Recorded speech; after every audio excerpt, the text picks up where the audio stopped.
কবিতা বলতে চাই। সেই কবিতার নাম হলো সাত। বিশ্বকবি রবীন্দ্রনাথ ঠাকুর। কতদিন ভাবে ফুল উড়ে যাব কবে, যেথা খুশি সেথা যাব, ভারী মজা হবে।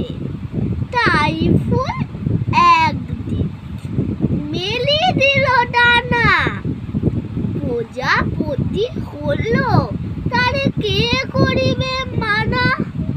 রোজ রোজ ভাবে বসে প্রদীপের আলো, উড়িতে পেতাম যদি হতো বড় ভালো।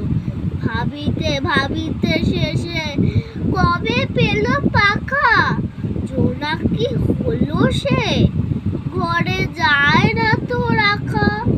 পুকুরের জল ভাবে চুপ করে যাচ্ছি, হায় হায় কি মজায় উড়ে যায় পাখি। তাই একদিন বুঝি দোয়া ডানা মেলে, মেঘ হয়ে আকাশেতে গেল অবহেলে। নমস্কার।